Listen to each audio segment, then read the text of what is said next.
Hello friends, இன்றைக்கி சூப்பராக ஒரு நம்ம நேந்திரம் பழத்தை வச்சு தான் ஒரு ஸ்நாக்ஸ் செய்ய போகிறோம். ஈவினிங் ஸ்நாக்ஸ் பிள்ளைங்களுக்கு ஹெல்த்தியாக இருக்கும், படிக்கும் போது தான் சுறுசுறுப்பு இருக்கும். பிள்ளைங்க நல்ல எக்ஸாம்பிளுக்கு படிக்கும். அவ்வளோ ஒரு சூப்பரான டேஸ்டியான நம்ம வந்து தேங்காய் பூர்ணை வச்சு நம்ம இந்த பழத்தை வச்சு ஒரு கொழுக்கட்டை ஆவியில் வேக வச்சு ஒரு உருண்டை மாதிரி செஞ்சு கொடுக்க போகிறோம் பிள்ளைங்களுக்கு. அவ்வளோ டேஸ்டி, சாப்பிட்டு பிள்ளைங்க அதை கேட்டு சாப்பிடுவாங்க. ஒரு சுறுசுறுப்பு கொடுக்கும். நேந்திரம் பழம் அவ்வளோ ஹெல்த்தி உங்களுக்கு. இப்போ அதுக்கு என்னென்ன தேவைகளும் பார்த்துடலாம். அதுக்கு முன்னாடி என்னுடைய சேனலை முதல் பார்க்குறதா சிம்பா நியூ செட் சேனலுக்கு சப்ஸ்கிரிப்ஷன் பண்ணிடுங்க ஃப்ரெண்ட்ஸ். உங்கள் ஃப்ரெண்ட்ஸும் ஷேர் பண்ணுங்கள்.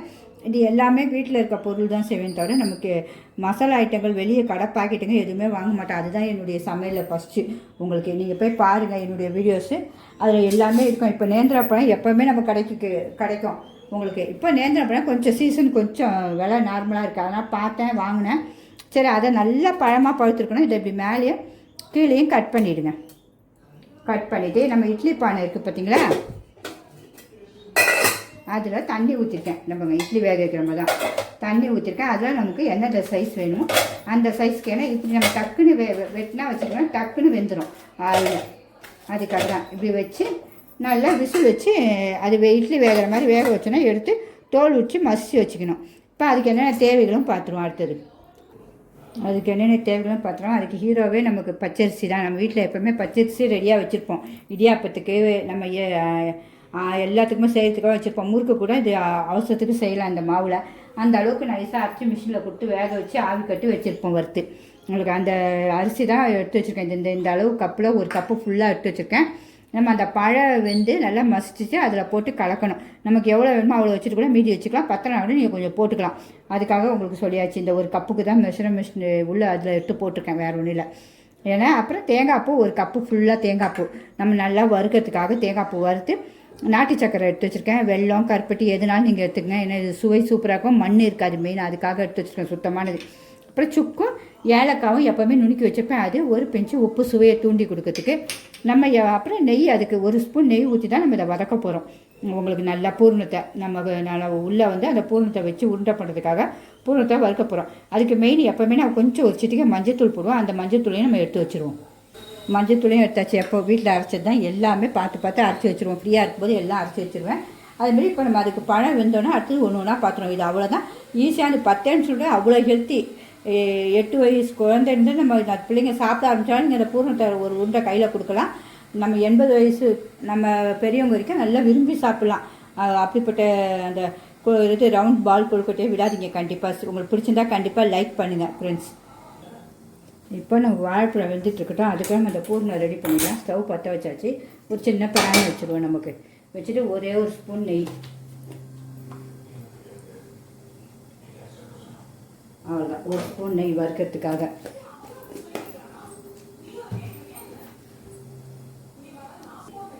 இப்போ சட்டி நல்லா காஞ்சிருச்சு. இப்போ நம்ம ஃபஸ்ட்டு வந்து தேங்காவை போட்டு நல்லா கொஞ்சம் ஒரு 2 நிமிஷம் நல்லா வறுப்போம். வறுத்து நல்லா மணம் வரும். அதுக்கப்புறம் தான் நம்ம வந்து நாட்டு சர்க்கரையை போடணும். இப்போ நல்லா வறுபட்டுருச்சு. கலரும் நல்லா இது கொஞ்சம் மாறிடுச்சு. வாசமும் நல்லா வந்துடுச்சு. இந்த அளவு நம்ம இந்த சுக்கையும் ஏலக்காய் நுணுக்கி வச்சுருக்கலாம், உப்பு எல்லாமே போட்டுருவோம். இந்த பிஞ்சு உப்பையும் போட்டு லைட்டாக வறுத்துட்டு அப்புறமேட்டு நம்ம நாட்டு சர்க்கரையை போடுவோம். அதுக்குள்ள நமக்கு பழமும் வெந்துடும். அங்கே வெந்துட்டுருக்கு பழம். இந்த நாட்டு சர்க்கரை நான் வந்து இதுக்கு 3/4 தான் போட்டிருக்கேன். ஒரு கப்புக்கு 3/4 எடுத்துருக்கேன். உங்களுக்கு இனிப்பு நல்லா வேணும் பிள்ளைங்களுக்குன்னா கூட கொஞ்சம் போட்டுங்க. அப்படியே தோலை வச்சு கிண்டுங்க. 2 நிமிஷத்தில் இலகி நல்லா திக்காக வரும். அப்போ நம்ம ஆஃப் பண்ணிடணும். ஏன்னா நம்ம உருண்டை பண்ணி வைக்கிறதுக்காக உங்களுக்கு நெய் வாசனையும் சூப்பராக அடிக்கும்.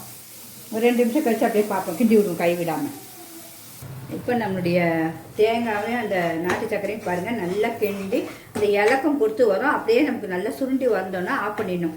அப்போ ஆஃப் பண்ணோன்னா கரெக்டாக உங்களுக்கு ஊற்றுறதுக்கு கரெக்டான பக்குவமாக இருக்கும். அதுக்குள்ளே பாருங்கள் நம்மளுடைய நேந்திர வாழைப்பழமும் சூப்பராக வெந்துருச்சு. இப்படி நீங்கள் கத்தியில் குட்டி பாருங்கள், அப்படி சருக்குன்னு உள்ளே போகணும். இந்த அளவு உங்களுக்கு போயிடுச்சு பாருங்கள். இந்த அளவு இருந்தால் நம்ம அப்படியே ஆஃப் பண்ணிடுவோம். இப்போ ஆஃப் பண்ணிவிட்டு ஆற விட்டுருவோம்.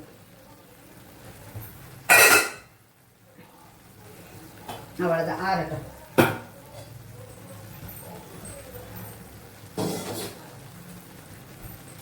அதுக்குள்ளே நம்ம இதை பார்ப்போம். இது நல்லா கிண்டவும் மனம் வீடு ஃபுல்லாக அடிக்கும் அந்த ஏலக்காய் வாசனை. இப்போ நல்லா இந்த லைட்டாக கொஞ்சம் திக்னஸ் வரும்போது ஆஃப் பண்ணி வச்சுருவோம். ரொம்ப அப்படியே ஹீட்டில் இருந்தால் முறிவிடும். போதும். இந்த சூட்டில் அது நல்லா இறங்கி கட்டியாயிடும் அப்படியே உங்களுக்கு கிண்ட கிண்ட. இதுவும் அப்படியே ஆறட்டும். நமக்கு இது திக்னஸ் வந்துடும். இப்போ ஆறும்போது அப்படியே திக்னஸ் வந்துடும் உங்களுக்கு. இதை பாருங்கள், இந்த பக்குவம் இருக்கும் உங்களுக்கு. பிசு பிசுன்னு வரும். ரொம்ப சூடாக இருக்குது, கொதிக்குது. இதை பாருங்கள், இந்த பக்குவம் வந்துடனோடனே நம்ம ஆஃப் பண்ணிடுவோம் இல்லையா. டேஸ்ட்டும் அவ்வளோ சுவையாக இருக்கும். நீங்கள் வெறுமா வச்சாலே பிள்ளைங்க காலி பண்ணிடும்.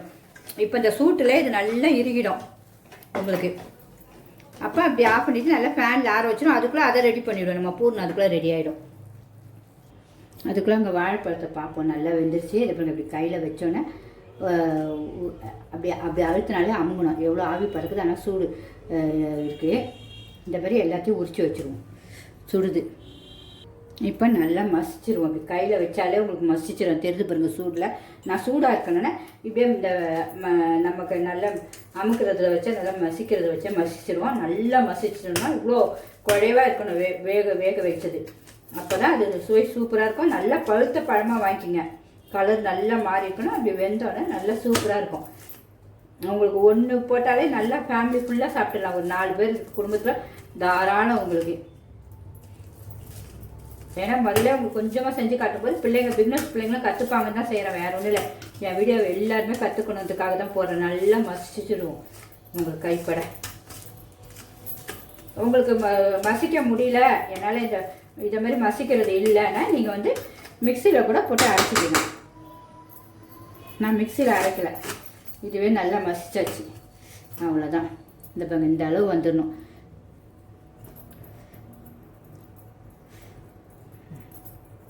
இப்போ வந்து நம்ம இந்த அரிசி மாவு எடுத்து வச்சுக்கலாம். அதை கொஞ்சம் கொஞ்சமாக சேர்க்கணும். உங்களுக்கு நமக்கு வேண்டிய அளவு கொஞ்சம் சேர்க்கணும். சேர்த்து நல்லா மாவு பசத்துக்கு பிசைஞ்சு வச்சிடணும். உங்களுக்கு இதை காட்டுறேன் பாருங்க. இதை இப்படி போட்டு கொஞ்சம் கொஞ்சமாக நம்ம வந்து இப்போ ஒரு கப்பு உங்களுக்கு நான் கரெக்டாக எடுத்து வச்சுருக்கேன். அந்த அளவுக்கு தான் சொல்கிறேன். உங்களுக்கு சூடாக இருக்குது. அது அந்த தண்ணியெலாம் இழுத்துடும் நல்லா உங்களுக்கு. இப்படி கொஞ்சம் கொஞ்சமாக கை விட்டு பிசைவோம். இந்த பிறகு கொஞ்சோண்டு நம்ம எப்போவுமே கிருமி நாசி மஞ்சத்தூள் போடுவோம். போட்டு லைட்டாக தண்ணி தெளிச்சுங்க. ஏன்னா அந்த மஞ்சத்தூள் உங்களுக்கு நல்லா இதில் எல்லாத்தையும் கலக்கணும்ல உங்களுக்கு. கலந்துட்டு லைட்டாக கூட தண்ணி தெளிச்சிக்கலாம். நமக்கு மாவுக்கு வேணுறதுக்கு கொஞ்சம் தெளிச்சிக்கிங்க. சும்மா லைட்டாக தெளிச்சு விட்டு மாவு பிசைஞ்சிக்கிங்க. கூட கொஞ்சம் மாவு போட்டு பிசைஞ்சு நல்லா பூரி மாவு மாதிரி பிசைஞ்சு எடுத்து வச்சுருவோம். உங்களுக்கு இந்த வாழைப்பழத்தில் இருக்கிற தண்ணியை அழகாக இந்த பிசைய உங்களுக்கு அழகாக வரும் உங்களுக்கு. இங்கே பார்த்தீங்களா, இதில் மிஞ்சி போனால் 4 ஸ்பூன் தான் போட்டிருப்பேன். 4 ஸ்பூனோ 5 ஸ்பூனு தான், அவ்வளோதான் உங்களுக்கு. இந்த அரிசி மாவு மீதி அப்படியே தான் இருக்குன்னா இந்த அளவுக்கு ஒரு வாழைப்பழத்துக்கு எவ்வளோ சூப்பராக வந்துச்சு பாருங்க. இப்படி கை வச்சா ஒட்டக்கூடாது. அந்த அளவு நல்லா பிசைஞ்சிடணும் உங்களுக்கு. உங்களுக்கு அந்த டைம் உங்களுக்கு வேணுனாலும் 1 ஸ்பூன் நெய் ஊற்றினாலும் ஊற்றிக்கங்க, வேண்டாம்னா விட்டுங்க. நாளை நெய் ஊற்றலைன்னா நம்ம அதில் போட்டிருக்கனால இதில் வேண்டாம் நமக்கு. இப்படி நல்லா மூடி இப்படி பிசைஞ்சிட்டு ஒரு 5 நிமிஷம் அப்படியே வச்சுருவோம். வச்சுட்டு தான் நம்ம பூர்ணம் ரெடி பண்ணோம். அதுக்கப்புறம் பூர்ணத்தை போய் பார்த்துருவோம். நம்ம மூடி வச்சுருவோம் 5 நிமிஷத்துக்கு. அதுக்குள்ளே இதுவும் பாருங்கள் நல்லா இறுகிடுச்சு நமக்கு. அப்படியே அந்த பாகுலையே உங்களுக்கு நமக்கு இந்த மாதிரி பிசைஞ்சு ஊட்டி வச்சுக்க வேண்டியதான். இதை அதுக்குள்ளே அது ரெடி ஆகிடும் நமக்கு மாவு.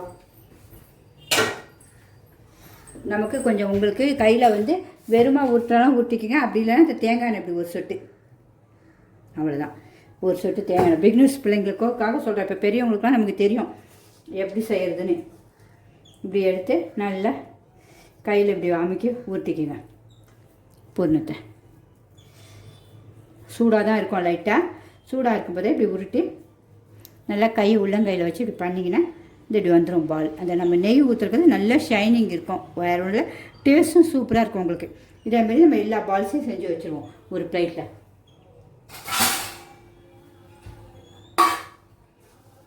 ஈஸியாக இருக்கும். சூடாக இருக்கும்போதே கொஞ்சம் வெதுவெதுப்பு சூட்லேயே செஞ்சுருங்க. உங்களுக்கு எந்த சைஸ்க்கு வேணுமோ அந்த சைஸு. சின்னதாக வேணாலும் சரி தான், பெருசாக வேணாலும் சரி தான். நம்ம ஒரு வாட்டி நீங்கள் எண்ணெய் தடவினாலே போதும். அதில் இப்படி உருட்டும் போது பாருங்கள் எண்ணெய் அழகாக வந்துடுச்சு பாருங்கள். நமக்கு வெடிப்பே வராது உங்களுக்கு. இப்படி எல்லாத்தையும் ஊட்டி வச்சுருவோம். இப்போ பாருங்கள் நம்ம 8 உருண்டை பண்ணி வச்சாச்சு. ஏன்னா சூப்பராக பண்ணி வச்சு பாருங்கள்.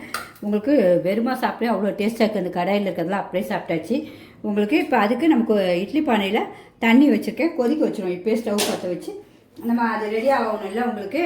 அதுக்குள்ளே நமக்கு பூர்ணமும் இது பாருங்கள் எவ்வளோ சூப்பராக நல்லா அந்த மாவும் சாப்பிட்டா வந்திருக்கும் அந்த 10 நிமிஷத்தில். உங்களுக்கு இது பாருங்க, மாவும் அவ்வளோ சாஃப்டாக வந்துடுச்சு. நம்ம அதை ஸ்டவ் பற்ற வச்சாச்சு. இப்படி ஒரு கட் பண்ணி வாழை இலையும் எடுத்து வச்சுருக்கேன். நமக்கு ஸ்ட்ரென்த்து இது எல்லாமே உண்மையாகவே ஸ்ட்ரென்த்து. அதோடு இன்னும் வாழை இலை சொல்ல இன்னும் நமக்கு ஸ்ட்ரென்த்து. அதுக்காக இது சூடாகணுன்னு கொதிச்சோன்னு தான் நம்ம கொழுக்கட்டை இந்த ரவுண்டு பால்ஸ் எல்லாத்தையும் அது உள்ளே வைக்கணும். கொழுக்கட்டை வேக வைக்கிற மாதிரி முதல்ல எல்லாத்தையும் ஒரு ரவுண்டாக ஊட்டி வச்சுக்கலாம். நம்ம அது அப்புறம் அப்படியே போட்டு நம்ம பூரணத்தை வச்சு நம்ம மூட போகிறோம். இந்த எத்தனை உருண்டை வேணுமோ உங்களுக்கு அத்தனை உருண்டைக்கு நம்ம எல்லாம் ரெடி பண்ணி வச்சுப்போம். கிட்டத்தட்ட இது சுழியம் நம்ம சுழியம் எண்ணெயில் போட்டு பொரிப்போம். இது ஆவியில் வேக வைப்போம். அதோட சூப்பர் டேஸ்ட்டில் இருக்கும் நமக்கு சுழியத்தோட. இப்போ நம்ம உங்களுக்கு செஞ்சு காட்டிடுறேன். இதை இப்படி நல்லா இப்படி கையால் இப்படி ப்ரெஸ் பண்ணிக்கங்க. நல்லா அழகாக வரும். நைஸாக வெடிப்பே வரக்கூடாது. வந்துச்சுன்னா மாவு சரியில்லைன்னு அர்த்தம். வெடிப்பு இல்லாத அளவு செஞ்சுக்கோங்க. இப்போ இந்த ஒரு பூரணத்தை எடுத்து உள்ளே வச்சுக்கோங்க. வச்சுக்கிட்டு இப்படி மேலே மூடி நம்ம சுழியத்துக்கெலாம் செய்வோம்ல, அப்புறம் போலிக்கெலாம் அப்படி இது வந்துடுச்சா. இப்போ இதை உள்ளங்கையில் வச்சு நல்லா பால்ஸ் மாதிரி ஊட்டிடுங்க. நான் எண்ணெய் எதுவுமே போடல, ஆனாலும் எவ்வளோ அழகாக பர்ஃபெக்டாக வந்துடுச்சு பாருங்கள். இதை பார்த்தீங்களா, இதை இப்படி வச்சுருங்க. இப்போ அடுத்ததையும் உங்களுக்கு செஞ்சு காட்டுறேன். இப்போ தண்ணியும் கொதிச்சிருச்சு, தண்ணியை ஸ்லோவில் வச்சாச்சு. உங்களுக்கு இதேமாதிரி 2 செஞ்சு காட்டுறேன். அப்புறம் மீதி எல்லாத்தையும் நம்ம போட்டுருவோம். ரொம்ப டேஸ்ட்டாக இருக்கும். ஒரு வாட்டி சாப்பிட்டிங்கன்னா இப்போ சின்ன குட்டீஸில் பெரியவங்க வரைக்கும் கண்டிப்பாக ஆடுவாங்க. நம்மக்கிட்ட எல்லாருமே கேட்பாங்க, ரொம்ப நல்லாயிருக்கு எனக்கு செஞ்சு கொடுக்குறியாமான்னு. இந்த பாருங்க, 10 நிமிஷத்தில் ரெடி ஆகிடும். ஒட்டியாச்சா? இதே மாதிரி எல்லாத்தையும் ஒட்டி வச்சுருவோம். இப்போ லாஸ்ட்டு ஒன் முடிச்சாச்சு. எல்லாமே டக்குன்னு முடிஞ்சிச்சு பாருங்கள். சூப்பராக வரும் உங்களுக்கு. நீங்கள் எல்லாருமே வீட்டில் செஞ்சு ஆசைப்படலாம். இப்போ இதை அப்படியே இட்லி பானையில் வேக வச்சிட வேண்டியதான். நம்ம இட்லி வேக வைக்கிற மாதிரி வேக வச்சுட்டு நம்ம சாப்பிட வேண்டியதான். பார்த்திங்களா, அந்த 8 உருண்டைக்கு கரெக்டாக இருந்துச்சு. இந்த ஒரு வாழைப்பழம் எவ்வளோ சூப்பராக இருக்குது. இந்த மாவு பார்க்க எவ்வளோ சூப்பராக இருக்குது பார்த்திங்களாங்க. பிடிச்சிருந்தா கண்டிப்பாக ஒரு லைக் பண்ணிடுங்க ஃப்ரெண்ட்ஸ். எல்லாமே அருமையாக இருக்கும், எல்லாமே சுவையாக இருக்கும். இப்போ வேக வச்சுருவோம். வச்சாச்சு. இன்னும் குக்கரை வச்சிட்டா இதை மூடிட்டு ஒரு 10 நிமிஷம் இட்லி வேக வைக்கிற மாதிரி தான். கொஞ்சம் ஹையில் வச்சுருவோம். அப்புறம் கொஞ்சம் ஒரு 5 நிமிஷம் கழித்து ஸ்டோவில் வச்சுருவோம். இப்போ நமக்கு இட்லி வேகிற அளவு வெந்துருச்சு. இப்போ திறந்து பார்ப்போம். அந்த பாருங்க, வாவ் எவ்வளோ சூப்பராக வெந்துருச்சு பாருங்கள். கையில் ஒட்டவே ஒட்டாது உங்களுக்கு. இப்போ ஆஃப் பண்ணிவிடுவோம். ஆஃப் பண்ணிட்டு 6 நிமிஷம் சுவை பார்த்துருவோம். கொஞ்சம் அப்படியே ஆஃப் பண்ணிவிடுவோம். சுவை பார்த்துருவோமா? இறக்கியாச்சு.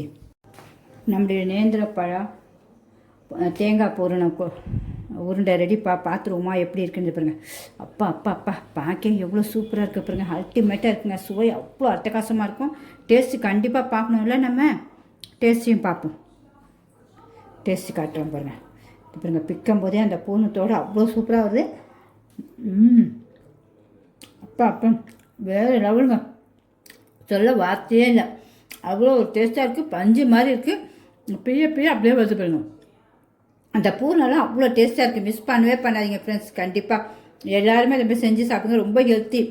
பாருங்க, ஒட்டவும் இல்லை கையில். இதை பாருங்க, ஒன்றுமே ஒட்டலை. அவ்வளோ சூப்பராக இருக்குது. நமக்கு எண்ணெயே இல்லாத சுவையான ஈவினிங் ஸ்நாக்ஸ்.